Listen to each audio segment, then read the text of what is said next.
저는 40대 초반의 여성이에요. 사연을 듣다 보면 부부간에 참 많은 일들이 있다는 걸 새삼 깨닫게 되는 것 같아요. 저 역시 남편하고 어려운 시기가 있었기 때문에 공감이 되는 부분도 많고요.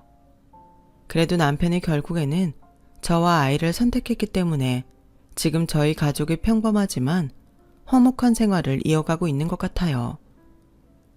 저는 고등학교 때 아빠가 돌아가시고 엄마, 언니와 함께 대학 갈 때까지 조금 힘든 나날을 보냈어요. 엄마가 특히 정신적으로 많이 힘들어 하셨죠.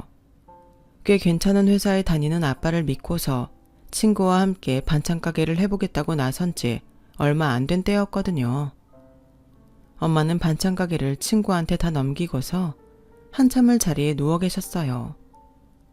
몸보다는 마음이 더 아프셨던 것 같아요. 워낙 아빠하고 사이가 좋으셨기 때문에 한층 충격이 크신 것 같았어요. 언니나 저도 너무 다정했던 아빠가 교통사고로 그렇게 갑자기 떠나버리실 줄은 몰랐어요. 엄마뿐 아니라 언니와 저도 매일 힘들어하며 겨우 학교에 다녔던 것 같아요. 그러다가 제가 체육 시간에 갑자기 기절하는 일이 생겼어요.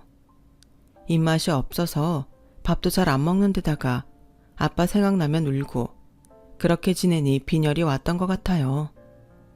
담임선생님 연락을 받고 학교에 온 엄마는 누워있는 제 손을 한참 잡아주셨어요. 그날 밤 엄마는 저와 언니를 안방으로 불렀어요. 서영아, 혜영아, 엄마가 미안해. 너희를 잘 챙겼어야 했는데 아빠 보고 싶다고 엄마가 너무 정신을 놓고 있었던 것 같아. 엄마 이제 안 그럴 거야.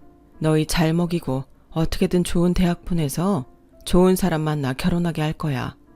엄마가 이제 아빠 몫까지 할게. 나도 열심히 공부하고 좋은 대학 들어가서 엄마랑 혜영이 힘들지 않게 해줄게.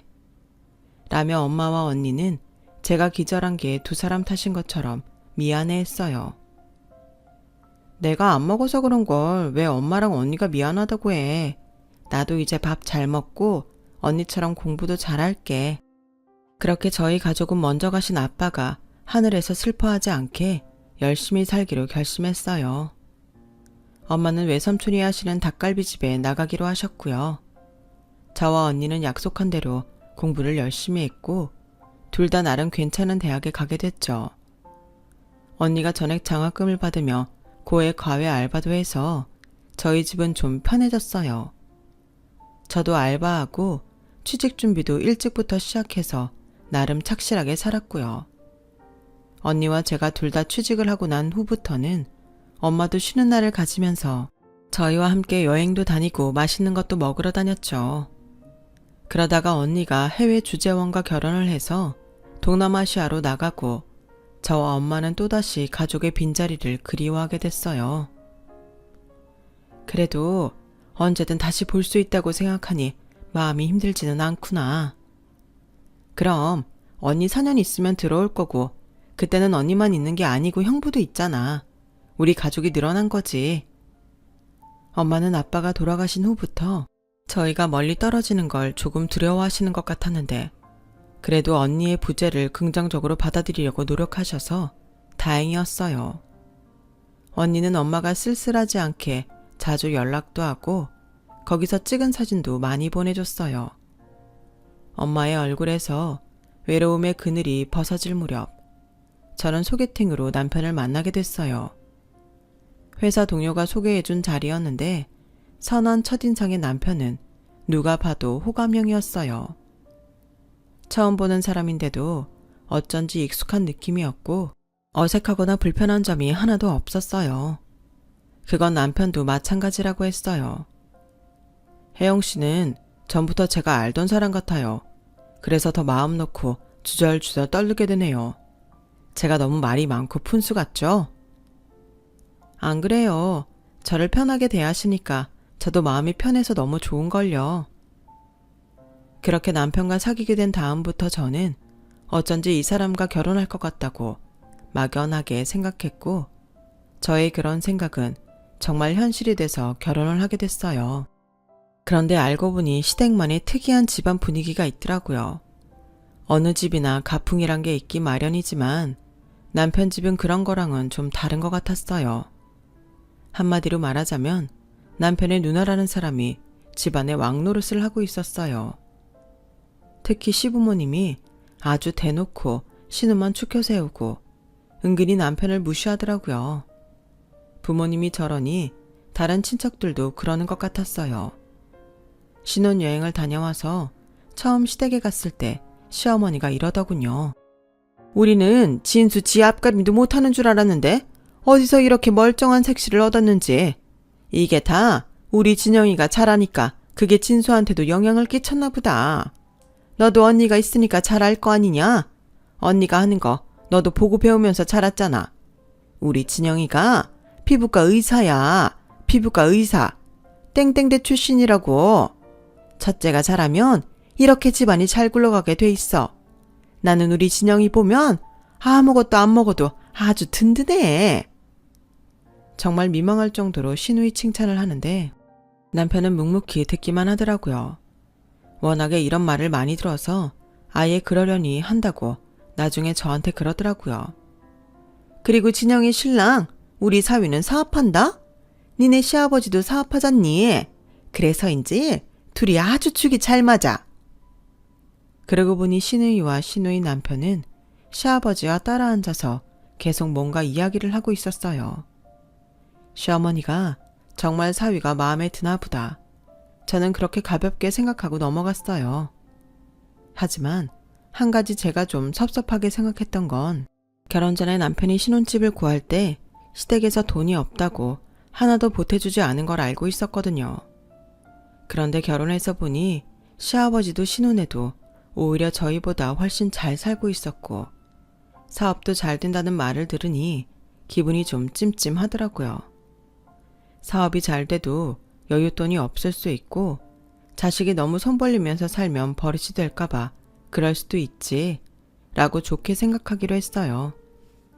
신혼 초부터 시댁에 섭섭한 마음이 생기면 나중에 더 안 좋아질까 봐서 그랬죠. 다행히 저희는 사정이 맞는 집을 구하게 돼서 양쪽 집에 손을 벌리지 않아도 전세를 얻을 수 있었고요. 그런데 얼마 안 가서 저와 남편은 속상한 이야기를 들었어요. 시아버지가 신축 아파트를 사서 세를 놓는다는 거였어요. 남편은 그 말에 씁쓸한 표정으로 혼자 소주를 마시면서 저한테 하소연을 했어요. 누나가 어릴 때부터 공부도 잘하고 예쁘고 똑똑하니까 나는 늘 뒷전이었거든.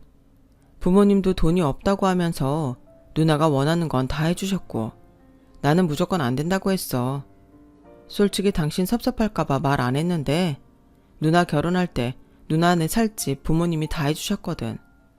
이렇게 다 커서 성인이 됐는데도 대체 왜 나한테만 이러는지 모르겠어. 누나랑 나랑 3살 차이밖에 안 나는데 무슨 누나는 신이고 나는 아주 저 밑에 있는 천민 같은 기분이야. 그런 남편을 보니 저도 마음이 좋지 않았어요. 자기를 낳아준 부모한테 차별을 당하면 누군들 상처받지 않겠어요.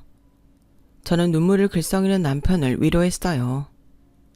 우리 둘이 잘 살자. 부모님 그러시는 건 어쩔 수 없잖아.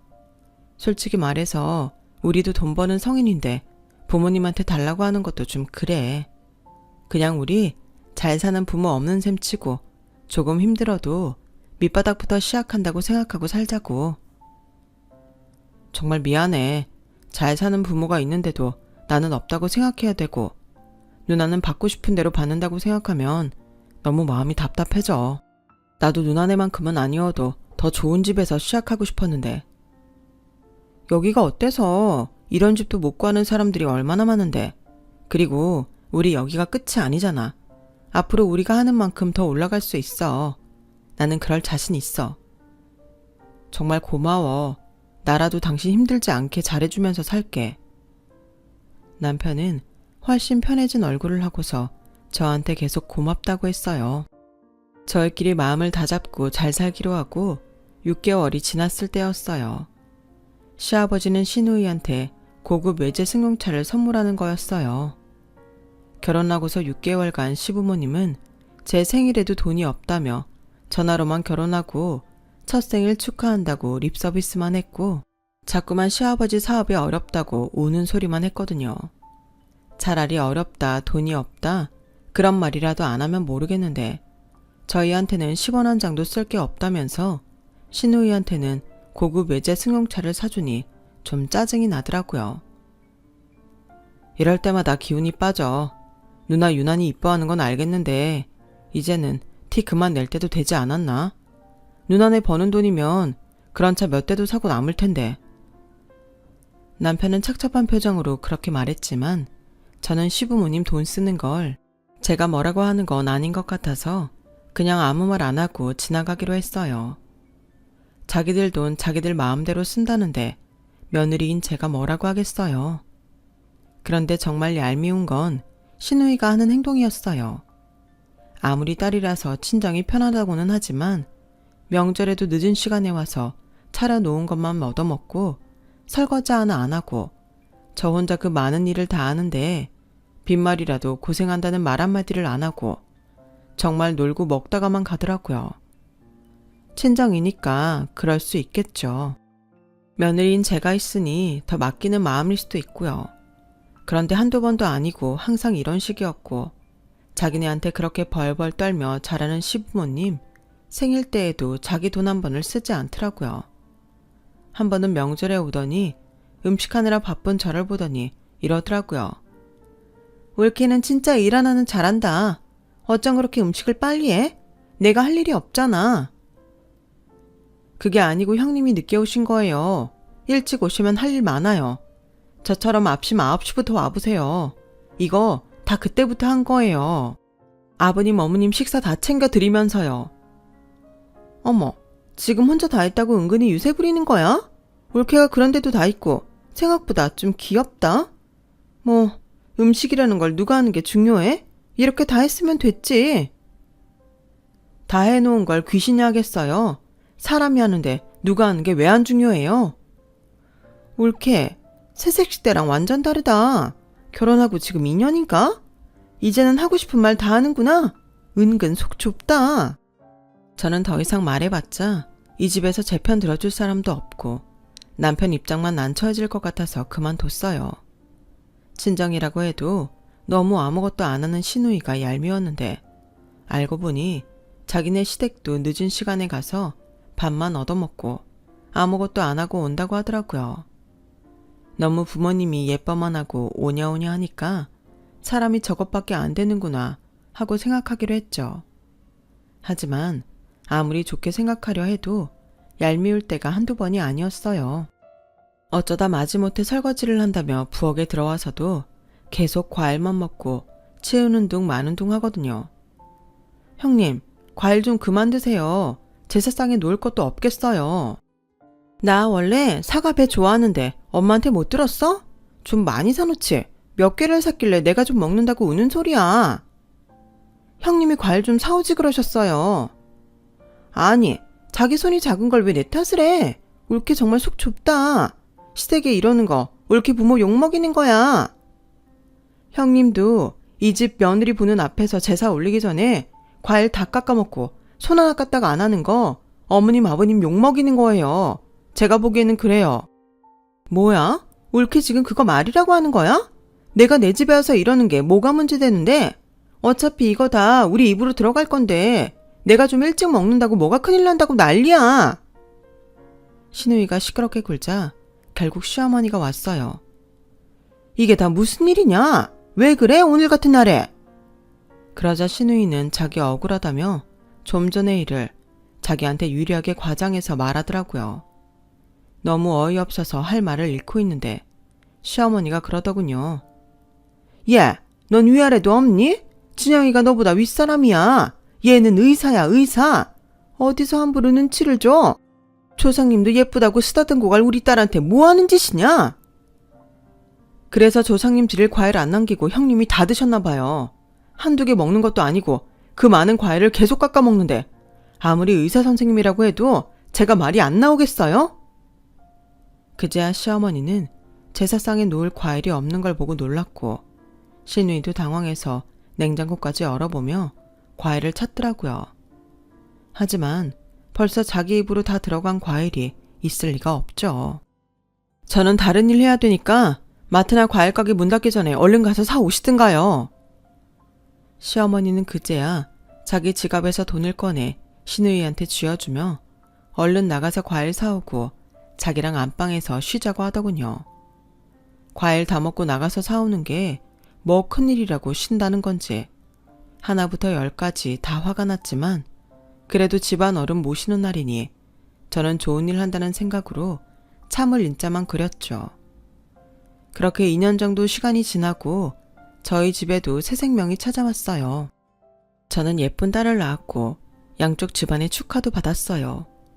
시부모님의 축하 전화에 그래도 자기네 핏줄이니 아이한테는 잘해주려니 생각했었죠. 하지만 그건 완전히 빗나간 생각이었어요. 시부모님은 시누이 아이들한테는 티나게 잘하고 저희 딸한테는 정말 형식적으로 신용만 했거든요. 시누이 아들한테 용돈 10만 원을 주면 저희 딸은 3만 원을 줬어요.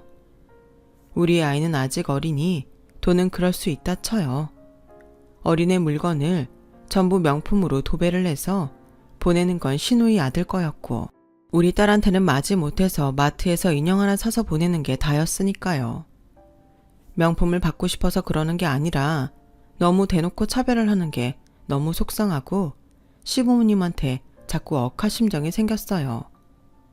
그리고 제가 알기로는 시누이 아들은 우리 딸만 할 때부터 시부모님한테 용돈도 10만 원 단위로 받은 걸 제가 알고 있거든요. 이런 차별에 대해 남편은 자기가 계속 그러고 살아서인지 억울해도 말을 못했고 저는 그런 걸 보며 또 혼자 속이 터졌어요. 시부모님이 그렇게 잘하니 시누이도 시부모님한테 잘할 것 같죠? 절대 아니었어요. 가족 모임 식사나 시부모님 생신 때 호텔 같은 데에 예약해놓고 밥만 먹고 먼저 쏙 빠져나가는 게 시누이 식구들이었거든요. 그럼 어쩔 수 없이 남편이 밥값을 다 계산해야 했어요. 그런데도 시부모님은 호텔 레스토랑 예약한 시누이한테만 잘 먹었다고 고맙다고 인사했고요. 정말 이런 말도 안 되는 일을 언제까지 당해야 하는지 저는 살면 살수록 마음에 우라만 쌓여갔어요. 그렇게 몇 번을 당하다 보니 이제는 언제쯤 시누이 식구가 레스토랑을 나가서 사라지는지도 알게 됐어요. 일단 디저트를 빨리 먹고서 갑자기 아들을 데리고 시누이가 화장실로 나가면 시누이 남편은 전화가 왔다며 잠깐 자리를 비우는 것처럼 나가고 그 이후로 영영 돌아오지 않는 거죠. 처음에는 어리둥절했지만 그 사람들 하는 행태를 알게 되고는 더는 그냥 당해주기 싫더라고요. 여보, 우리 언제까지 이렇게 미련한 척 살아야 돼? 형님은 부모님이 그렇게 오냐오냐 하고 간까지 꺼내줄 것처럼 구는데도 밥 한 번을 안 사네? 나 이대로는 못 넘어가. 우리도 한 번쯤은 갚아주자. 그럴까? 사실 나도 속으로는 많이 생각했는데 어떻게 해야 할지 모르겠고 또 괜히 분란 만들어서 시끄러워질까봐 걱정했거든. 좀 시끄러워지면 어때? 그런 걱정하지 마. 시끄러워진다고 해도 그거 당신 탓 아니야. 매번 비싼데 예약하고 돈 안 내고 쏙 빠지는 형님네 탓이지. 저는 단호하게 말하고 시누이보다 선수쳐서 시어머니 생신날 아주 비싼 호텔에 레스토랑을 예약했어요. 네가 웬일이냐? 그런데 예약을 다 하고 옆에서 진영이 보더니 배우는 게 있는 모양이구나. 아무튼 고맙다. 라며 시어머니는 신이 나서 싱글벙글했고 시누이도 그 호텔은 생각지도 못했다면서 자기가 더 흥분하더라고요. 그리고 시어머니 생신날 저는 아이를 친정엄마한테 맡기고 남편과 둘이 레스토랑에 갔어요. 시누이 아들하고 대놓고 차별당하는 게 더 보기도 싫었고 저희가 행동을 빨리 하려면 아이는 안 오는 게 좋겠다고 생각했거든요. 시누이 가족은 비싼 명품 옷으로 전부 도배를 하고 와서 호들갑을 떨며 자기들이 시부모님보다 더 좋은 자리에 앉더라고요. 정작 자기들은 그렇게 비싼 옷을 빼입고 와서 아파트 관리비가 올랐다, 아이 교육비가 너무 비싸다, 대출금이 빠듯하다 징징대더니 결국 선물 하나 안 사왔더라고요. 그래도 시부모님은 좋다고 오냐오냐 하고요. 눈꼴 시려운 걸 꾹 참고 디저트가 나오기 전까지 제 인생에서 가장 호합한 코스 요리를 꼭꼭 씹어 먹었어요. 남편도 시누이네하고 시부모님이 서로 요새 관리비가 비싸더라. 아파트가 다 왜 이러냐 이러면서 자기들끼리만 통한다는 듯 아예 몸을 돌리고 떠드는 걸 묵묵히 들으며 식사만 했고요. 시부모님은 시누이 아들한테 시키고 싶은 거 더 시키라면서 아이가 원하는 걸 이것저것 추가 주문하더라고요. 아니, 이제 초등학생인 애가 먹으면 뭘 얼마나 먹는다고. 분명히 다 남길 게 뻔한데 뭐 하는 건지 정말 기가 찼어요. 하지만 그날은 저희가 절대 돈 낼 게 아니었기 때문에 그러든지 말든지 바라만 보고 있었죠. 디저트가 나오기 전 저는 잠깐 화장실에 간다고 하고 나왔고 남편은 회사 상사가 전화를 했다며 잠시 후에 나왔고요. 저희는 그렇게 집으로 그대로 돌아왔고 저희가 갈 거라는 건 생각도 못한 시누이 부부는 신이 나서 시부모님과 떠들고 있었어요. 오늘 아주 저희를 거아가 벗겨먹는다고 좋아했을 텐데 나중에 계산할 때 어떤 모습일지 상상을 하니 왠지 통쾌하더라고요. 아니나 다를까 집에 가기도 전에 시누이한테서 득달같이 전화가 왔어요. 어디 갔어? 우리 이거 계산해야 되는데? 어쩌죠 형님? 우리 민서 갑자기 열이 난다고 해서 바로 친정으로 가고 있어요. 애 아빠도 전화 끊고 병원으로 바로 오기로 했고요. 이게 갑자기 무슨 소리야? 그럼 계산은? 어머 형님, 우리 민서 아픈데 지금 계산 때문에 걱정하시는 거예요? 형님 그런 분 아니시잖아요. 전에 아버님 생신 때에도 시호 아파서 바로 가버리셨을 때 저희 다 이해했어요. 어떻게 항상 호텔에서 밥 먹고 나면 형님 식구들이 돌아가면서 아픈지 저 레스토랑에 전화할 뻔했다니까요. 그런데 오늘은 우리 민서가 아프네요. 형님 다 이해하시죠? 올케, 혹시 이거 올케가 계산 안 하려고 그런 건 아니고? 어머, 무슨 말씀을 그렇게 하세요?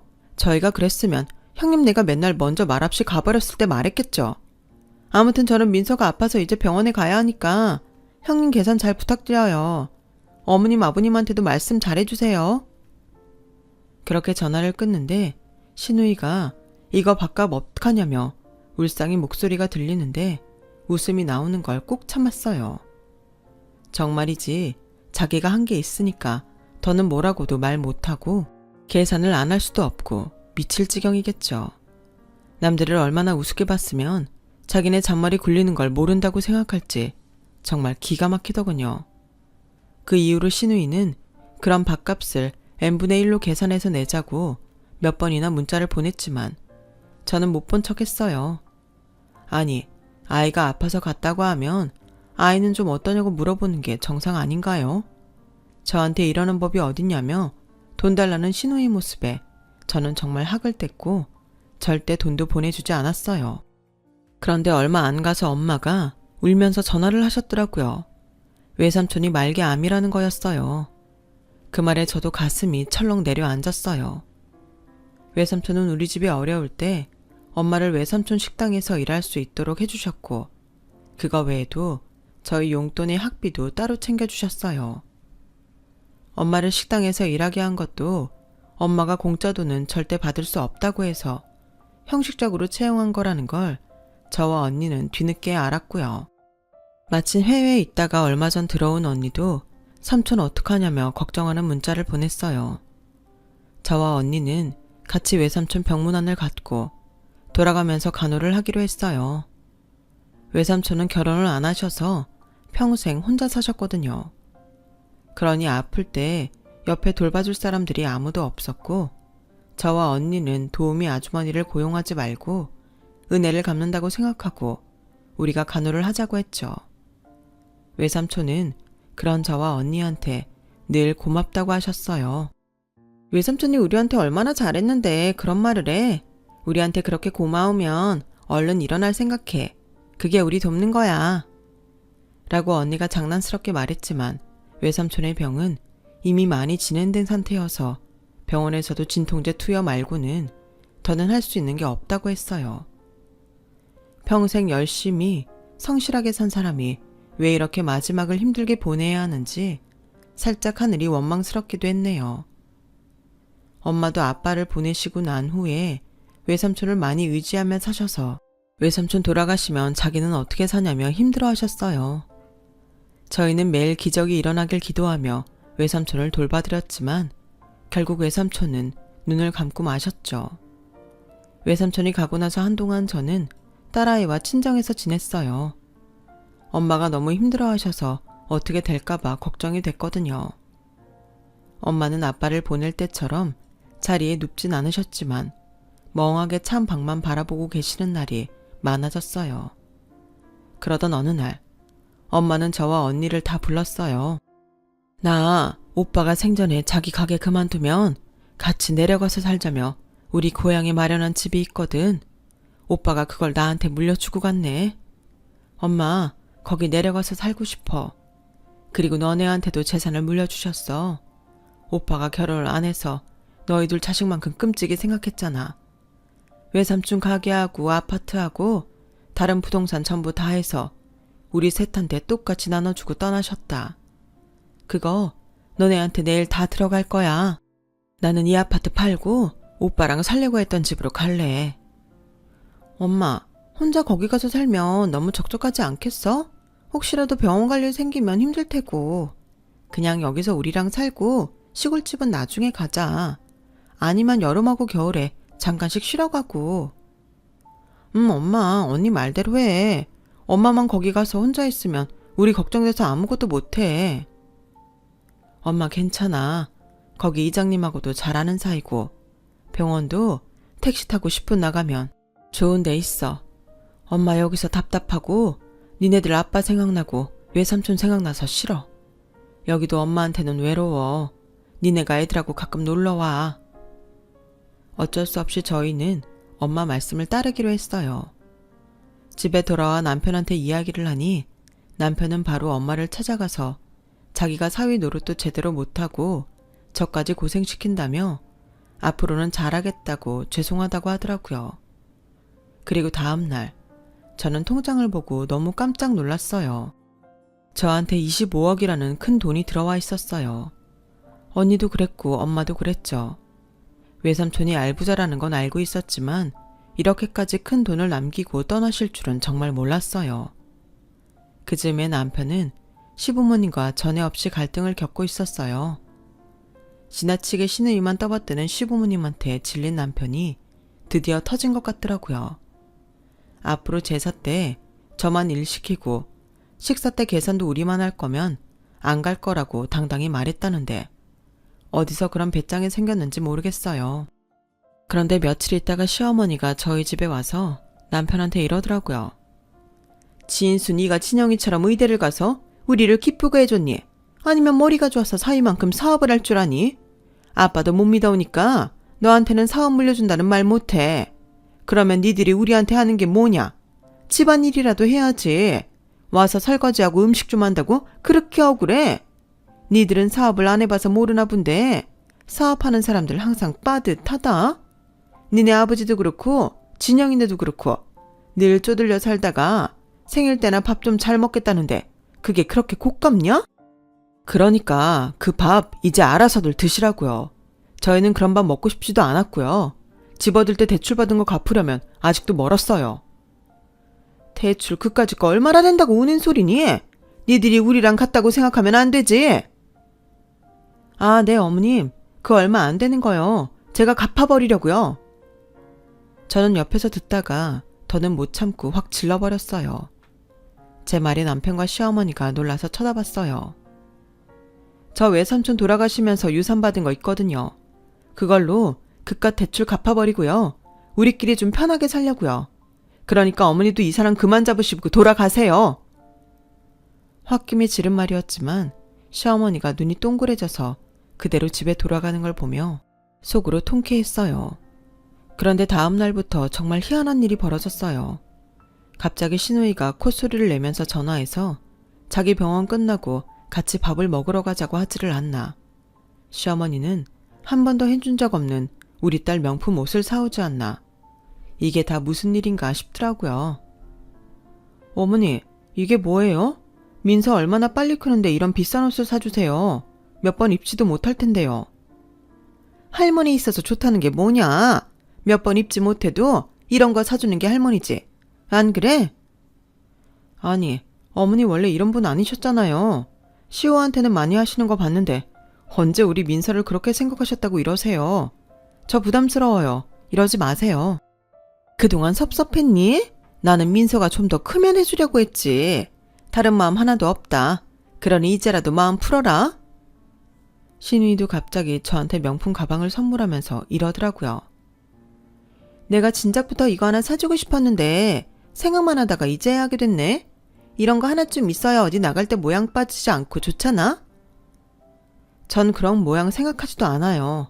제 생일도 아닌데 이런 거 받으면 너무 부담스러워요. 그냥 가져가세요. 라며 사양하는데도 끝내 저한테 떠맡기도 주더라고요. 시아버지도 갑자기 우리 딸 이름을 부르며 예쁘다 예쁘다 하는데 왜들 이러는지 정말 어리둥절할 뿐이었어요. 사실 시아버지는 그동안 우리 애를 본 척 만척해서 속상할 때가 한두 번이 아니었거든요. 하지만 그 사람들 속셈은 얼마 안 가 드러났어요. 시작은 시어머니였어요. 시어머니는 굳이 저희 집에 5만 가지 반찬을 다 해와서 여기까지 갖고 오느라 힘들었느니 어쩌느니 공치사를 하더니 드디어 본색을 드러내더군요. 니네 전에 말한 대출금은 다 갚았니? 아직 안 갚았으면 그건 좀 미뤄두고 네 시아버지한테 좀 주지 않을래? 네? 뭘 시아버지 드리라는 거예요? 돈이요? 너 유산 많이 받았다며? 니네 시아버지 요즘 좀 어렵거든. 은행에서도 돈 갚으라고 독촉한다는데 이럴 때 네가 도우면 시아버지한테 점수 줬다고 좀 좋아? 그럼 네 남편 기도 살고. 어머니, 그동안 민서 옷 사주고 반찬 해오시고 갑자기 저보고 쇼핑 가자고 하신 거 다 그것 때문이죠? 그렇게 생각하지 마라. 이제 우리도 말이 통하겠구나 싶어서 그런 거고 절대 네 돈 받자고 한 거 아니다. 아, 저는 말이 안 통하는 사람이었군요. 근데 그게 제가 돈이 생기니까 갑자기 말이 통하나 보네요. 싫습니다. 저희는 그동안 시댁 가서 죽어라 집안일하고 호텔 레스토랑 밥값 다 계산한 걸로 할 일 다 했어요. 솔직히 말씀드리면 저희 결혼할 때도 돈 없다면서 직구하는데 한 푼 안 보태주시고 형님네는 외제 승용차 뽑아주셨는데 저희 보고 아버님 대출금을 갚으라고요? 제가 왜요? 제 돈이요? 외삼촌이 평생 아끼면서 모신 돈이에요. 말기암으로 힘들어하시다가 세상 떠나셨어요. 그때에도 어머니 저한테 빈말이라도 위로 한마디 해주셨어요? 그런 적도 없으면서 그 돈을 달라고요? 저는 못해요. 저는 단칼에 잘라 말하고 시어머니를 돌려보냈어요. 그러자 신우이가 퇴근길에 저희 집에 와서 저한테 방방 뛰고 난리를 피더라고요. 아니, 엄마한테 어떻게 그런 식으로 말을 해? 옳게 잊은 며느리야. 어떻게 사람이 그렇게 자기를 굽힐 줄 몰라? 우리 아빠가 잘 돼야 옳게 내도 좋은 거지. 우리한테는 그 돈을 한 푼도 안 주겠다는 뜻이잖아, 지금. 아니, 이 돈은 제가 물려받은 돈인데 그게 마치 형님 것처럼 구시네요. 어머니도 그렇고 왜들 그렇게 생각하세요? 야, 그럼 네가 이 집에 사는 게 뭐야? 제사 때도 안 가겠다. 생일 때 밥도 안 사겠다. 그럼 나가. 이혼해. 아, 예. 그래야겠네요. 이런 이상한 집구석에 더 있느니 차라리 이혼하고 저 혼자 민서 키우는 게 100배는 낫겠어요. 저도 더는 이런 말도 안 되는 상황들을 참기 싫었어요. 남편이 집에도 없는데 저는 그 자리에서 짐을 싸기 시작했어요. 그러자 당황한 시누이는 저보고 뭘 그렇게까지 하냐며 그냥 해본 말인데 저보고 웃긴다더니 집으로 가버렸어요. 제가 짐을 싸서 딸이랑 집을 나오는데 시누이가 문자를 보냈더라고요. 옳게, 아까는 내가 좀 흥분해서 그랬는데 정말 이혼할 거 아니지? 나는 사실 나한테 돈 좀 줄까 해서 갔다가 쓸데없는 말만 했네. 우리도 빚 갚느라 어려워서 그러는데 옳게 돈 많이 받았다고 하길래 한 2억만 줄 수 없나 했거든. 생각 좀 해봐. 세상에 이렇게 뻔뻔한 사람을 보셨나요? 저는 살다 저런 사람은 정말 처음이었어요. 그것도 피부과 의사시계나 되는 사람이 말이죠. 저하고는 말이 안 통한다고 무시할 때는 언제고 돈 좀 생겼다고 손바닥 뒤집듯 하니 그런 사람을 어떻게 믿을 수 있겠어요? 그 문자를 보고 나서 그동안 참아왔던 것들이 전부 쓰나미처럼 밀려왔어요. 남편은 제가 없겠다고 하겠지만 너무 기죽어 있던 남편은 이제야 조금 큰 소리를 냈을 뿐 사는 동안 제가 당할 때에도 아무 말도 못하고 있었거든요. 그런 남편한테도 섭섭함과 원망이 밀려왔어요. 저는 지방에 있는 엄마한테 가려고 기차표를 끊고서 남편한테 전화를 했어요. 당신 엄마랑 누나가 나한테 유산 받았으니 지들 빚 갚게 돈 달래. 내가 그렇게 못한다니까 당신 누나가 나보고 이혼하라더라. 나 이제 당신 꼴 보기 싫어지려고 해. 당신네 집 너무 싫어. 더는 못 살겠어. 당신이 그 집 사람들한테 꼼짝 못하는 것도 너무너무 답답하고. 이러다 우리 민서까지 그러고 살 거 아니야. 나 엄마한테 갈 거니까 그런 줄 알고 나중에 이혼 서류 보낼게.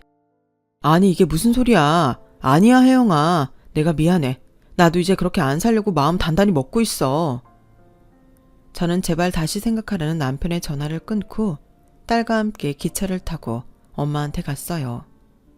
예쁜 정원이 있고 그림책에 나오는 것처럼 지은 집에서 엄마가 나오니 저도 모르게 눈물이 나더라고요. 엄마는 저와 딸을 끌어안으며 다독여줬어요. 그동안 고생 많았다. 네가 잘 살아보려고 애쓴 거 엄마 다 알고 있어. 됐어. 그만큼 했으면 할 만큼 했어. 저는 엄마 옆에서 정말 오랜만에 한 번도 깨지 않고 푹 잠을 잤어요. 그리고 이틀 정도 지났고 저는 변호사를 선임할 거라고 남편에게 문자를 보냈어요. 남편은 아무 답이 없더군요. 이제는 포기했나 보다 하고 있는데 그날 밤 남편이 찾아왔어요. 그러더니 딸도 있는데 엄마 앞에 무릎을 꿇더라고요. 장모님, 제가 정말 나쁜 놈입니다. 그런데 저 혜영이랑 민서 없으면 못 살아요. 제가 집에서 연을 끊는다고 각서 받아왔어요. 저 여기 아니면 갈 데 없어요. 받아주십시오. 지금부터라도 아내하고 딸 잘 보호하고 지키는 남편이 될 겁니다. 알고 보니 남편은 시댁하고 시누이 집을 차례대로 찾아가서 어디다 대고 돈을 내놓으라고 하냐며 자기가 그동안 양쪽 집에 사준 물건들을 가지고 나오려고 했다고 해요. 그게 꽤나 비싼 것들이라서 다들 남편을 말리고 난리를 쳤고 남편은 그 자리에서 골프채 가방을 밖으로 집어 던지고 자기가 사준 옷들을 찢어버리고 도자기를 깨부수고 아주 한바탕 했다는 거였어요. 날 언제 그렇게 자식 취급했다고 이제 와서 처가에 돈 생긴 걸로 혜영이 괴롭히고 돈 뜯어내려고 해? 나한테 하던 짓을 우리 집 식구들한테까지 해? 당신들은 내 부모도 아니고 내 누나도 아니야. 서로 좋아 죽고 못 사는 댁들끼리 살아. 나 한 번만 더 건드리면 진짜 재미없을 줄 알아? 눈이 돌아간 남편이 심상치 않다는 걸 안 시댁 식구들은 남편이 꺼낸 각서에 순순히 사인을 했고 남편은 그걸 받자마자 엄마와 저한테 온 거였어요. 그리고 엄마한테도 100배 사죄했고요. 니들이 살지 말지는 니들이 결정할 일이지 내가 상관할 일은 아니다. 그동안 사돈댁에서 우리 혜영이 힘든게 한 거 생각하면 자네도 별로 보고 싶지는 않아. 그래도 혜영이가 살겠다고 하면 나도 자네를 받아들이겠네. 남편은 저한테도 무릎을 꿇고 이렇게 말했어요. 지금까지 나약한 모습만 보여서 미안해. 나 하나 믿고 결혼했는데 당신 얼마나 답답했겠어. 이제 당신 더는 우리 집에 당하게 만들지 않을게. 당신하고 민서가 있어서 나 그래도 이만큼 사람 된 건데 당신 없으면 난 정말 절망이야. 내가 다 잘못했어. 당신을 우리 식구들한테 시달리게 해서 정말 미안해. 그렇게 울면서 진심으로 말하는 남편을 보니 제 마음이 움직였어요. 저는 다시는 시댁과 얽히지 않게 하겠다는 남편의 약속을 받았고 남편은 먼저 서울로 돌아갔어요. 저와 딸이 엄마와 지내는 동안 남편은 집을 팔고 시댁과 한참 떨어진 곳에 새 집을 마련했어요. 남편이 출근할 때 불편하지 않겠냐고 제가 걱정했지만 남편은 그 정도는 아무것도 아니라며 염려 말라더라고요. 새 집에 짐을 다 옮기고 모든 단장이 끝난 후 저와 딸도 집으로 갔어요. 저희는 그 이후 시댁과 연락을 끊었죠. 그런데 어느 날 남편한테 시어머니가 싹싹 비는 문자를 보냈더라고요.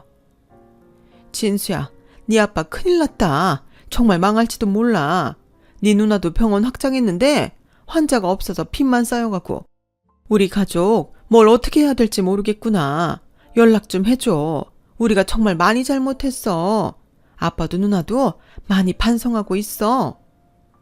하지만 남편은 단문자를 보내지 않았어요. 딱 봐도 저희 돈을 받아내려고 하는 게 보였거든요.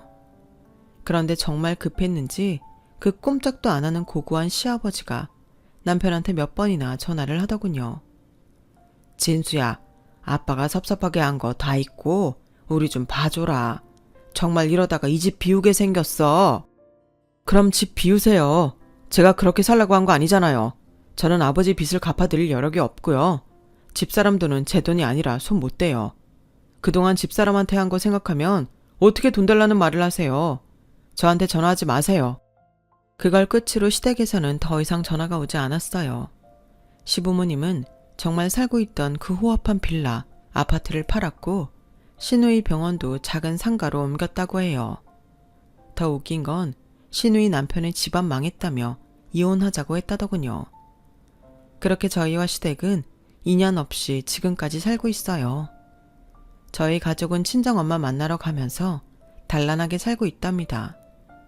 이런 제가 매정하다고 느낄지 모르겠지만 또다시 엮이고 싶지 않네요. 제 이야기는 여기까지예요. 들어주신 모든 분들 감사드리고요. 항상 건강하시고 좋은 일 많으시길 바랄게요. 행복하세요. 여러분, 사연 댓글에 응원과 현명한 조언 부탁드려요. 좋아요와 구독은 저에게 큰 힘이 됩니다. 오늘도 좋은 일 가득하세요.